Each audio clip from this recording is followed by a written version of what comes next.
estado viendo tanto el que elabora el S&P Global como el ISM. También hemos tenido tanda de PMIs en Europa. Y ayer el que conocíamos era el ISM manufacturero. Y como todos los meses tenemos la suerte aquí en Negocios Televisión de contar con el jefe del PMI manufacturero, como decimos, del ISM. Es Timothy Fiore y nos acompaña en estos minutos. Timothy, thank you so much. Good afternoon from Spain, and a pleasure, as always, to have you here. Yes, thanks, Martha. Thanks, Martha. Thanks for having me. Buenos dias to you, too. Timothy, regarding the manufacturing sector, yesterday the ISM released data that points to a contraction in February for the fourth consecutive month. 44.7% is the level registered.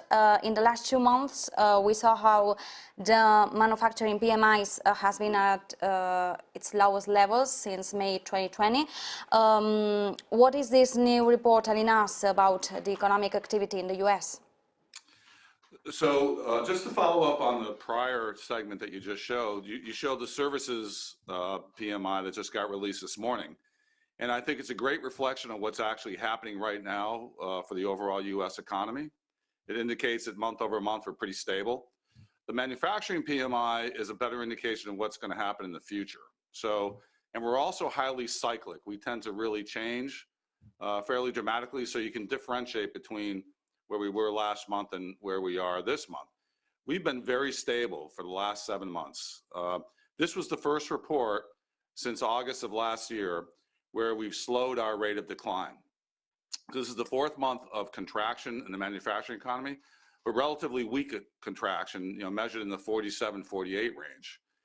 Back in August, we started to come down on the expansion side, slower and slower. Then we went into contraction, and this is our 4th straight month. So but this is the first time we've reversed that rate of slowing. So there's an indication here that the future is much more positive from a demand and an output standpoint. So if you're an advocate for demand and growth, the manufacturing PMI number for February was excellent. If you're concerned about inflation over time, this report doesn't give you the right information, the information that you like to say that interest rates are going to stop. So let's talk about demand. Demand is new orders, new export orders, customer inventories, as well as backlog.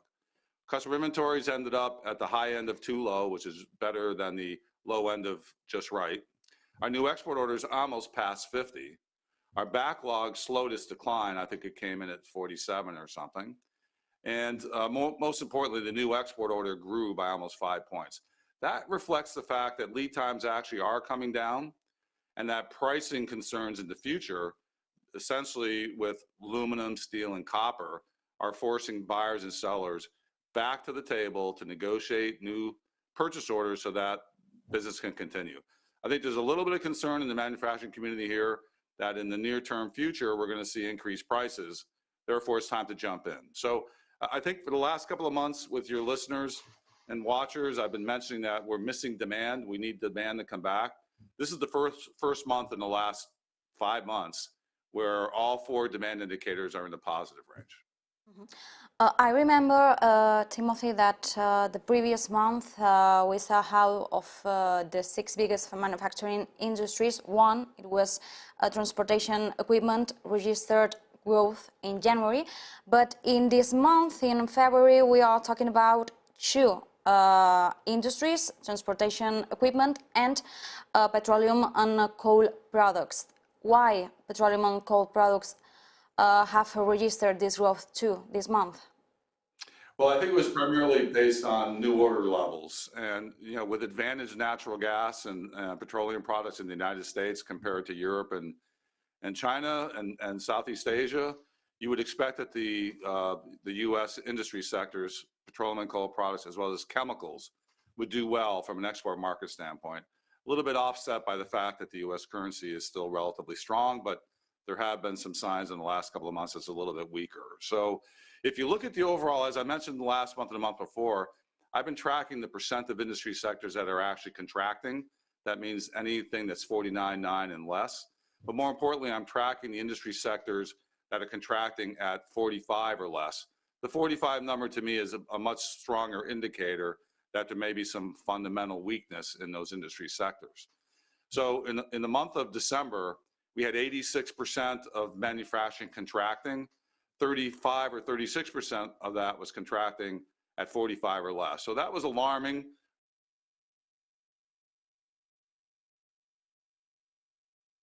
Hemos perdido la conexión con Timothy Fiore. Vamos a ver si conseguimos recuperarla, porque lo estábamos viendo y escuchando bien. Se nos ha quedado bloqueado de repente. Bueno, estábamos comentando con él, ¿no? Que del reporte que conocíamos ayer del PMI manufacturero de Estados Unidos, bueno, se indicaba se mantenía en 44, bueno, se mantenían por debajo de los 50 puntos, el nivel que registraba era 44,7, que era la cuarta contracción consecutiva de este dato. Nos llamaba la atención que de las 6 industrias que se analizan para elaborar este dato, este índice, este indicador, pues 2 en este caso eran las que habían experimentado crecimiento, frente por ejemplo a solo una en el caso del mes de enero. Bueno, nos estaba indicando ahora mismo los principales motivos de crecimiento. Creo que ahora ya sí hemos recuperado la conexión.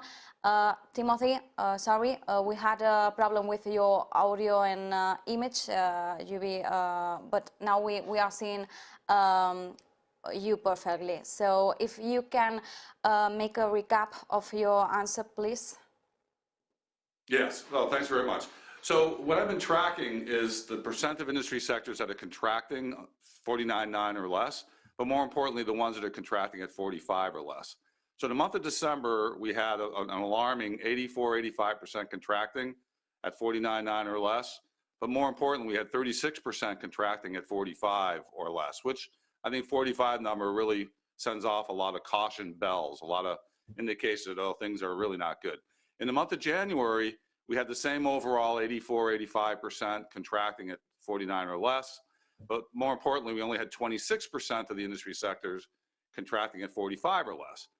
But in February, it got better. So we ended up in February at 80% contracting at 49 or less, but more importantly, only 10% of the industry sectors were contracting at 45 or less. So that was a really positive move, indicating that we're back on the road towards recovery from the standpoint of output and new orders. So, but again, it's a really good indication. If you're a business person that's focused on growth and profitability, this is really good news. If your concern is that inflation is near its end and that the Federal Reserve is going to start to reduce its interest rates, this is really not good news, because we had almost a 52-point price index in the month of February compared to contracting price indexes in the 40 and high 30 ranges over the last 3 or 4 months. So it indicates that prices have stabilized, and to the point where buyers are deciding to get back into the market, issue purchase orders, because they are concerned about primarily foundational prices like steel, aluminum, and copper rising as we enter the summer period. As you said before, Timothy, we've known recently the services sector data from the ISM. In this case, we saw levels above 50% as the last month. 55.1% has been the last data. In this case, in services sector, which is well the main reading we need to do about this last data. So, you know, with the services PMI coming out too, I mean, I think the fact that it's expanding at a 55 is not really good news from this if you're trying to defeat inflation. So, and I didn't look at the employment number, but the services sector is a large employment piece compared to manufacturing. Manufacturing is maybe 10% of total employment, services is 90. So if that employment number is growing again, continues to grow, that's not positive from the standpoint of the Federal Reserve ending its accommodative and or restrictive policy. So from the standpoint of employment, we had some strong indications in the month of February that the level of quits, the level of people leaving their job and going to a new job, usually for higher wages, has slowed down to the lowest level since it peaked last summer. That's a very positive indicator. But on the other hand, we still have, of every 3 companies providing me comments on employment, 2 of them are still hiring. That's a little bit down from the month of January, where for every 5 companies, 4 of them were still hiring. But it's very consistent with where we've been since September at that 2-to-1 rate. So, and the degree of layoffs that make up the people who are not hiring has been fairly consistent over the last 3 or 4 months. So I think, you know, with your watchers and listeners for the last several months, I've been stating that I really think the PMI, manufacturing PMI, is going to stay in the 48 to 52 range. Although we're not quite at 48, we're very close to 48. It feels like we're very stable.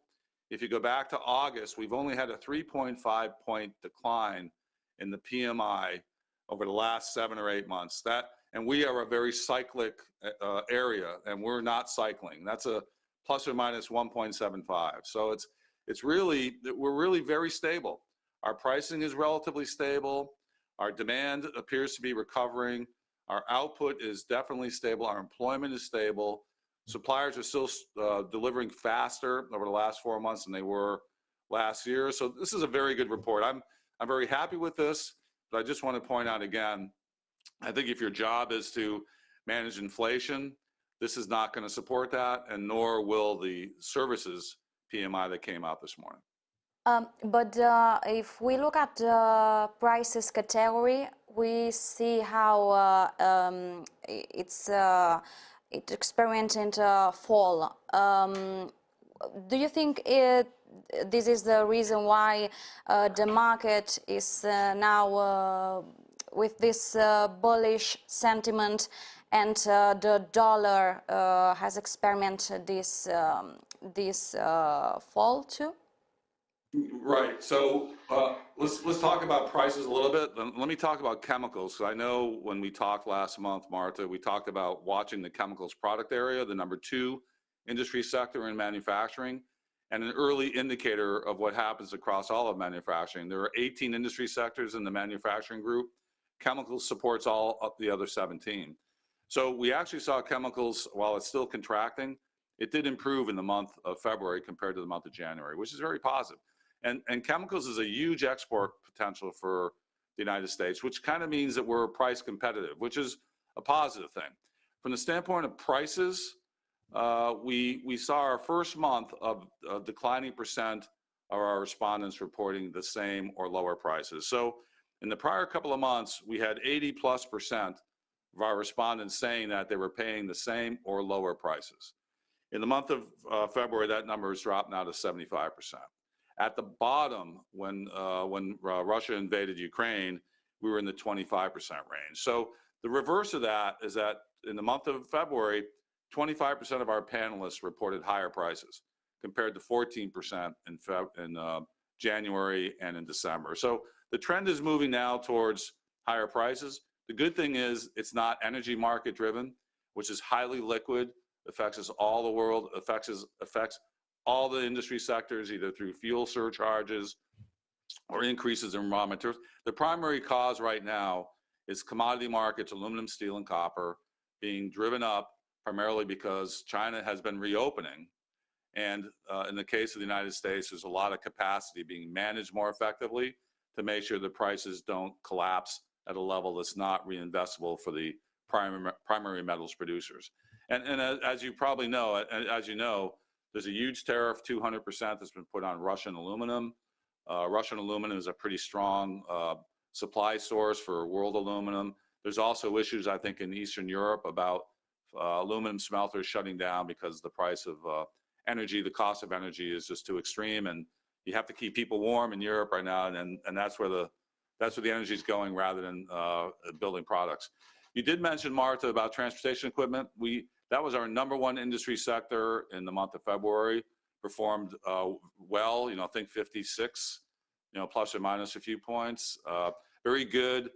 That's automotive, it's aerospace, and it's trucking. And that's a positive thing for us. It's a big piece of manufacturing, somewhere in the 7 to 9% range. We think that the transportation sector will continue to be a positive indicator for manufacturing throughout the rest of this year and probably into 2024.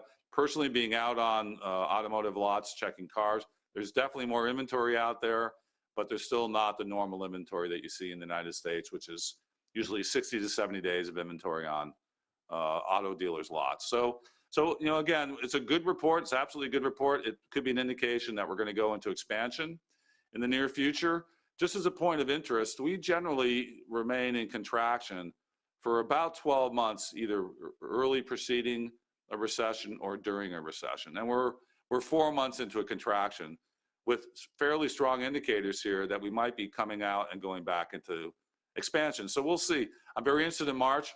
We use seasonal adjustment factors that are science-based to adjust our numbers. So month to month, we can report them as being equivalent. The seasonal factors actually took our number down in the month of February. So the raw number would actually have been 48 and a half and some change. So seasonality is not seriously hurting us. And we're still performing very strong in a period where seasonality is a headwind to the index growth. Thank you so much, as always, Timothy Fiore. A pleasure. Good to see you, Martha.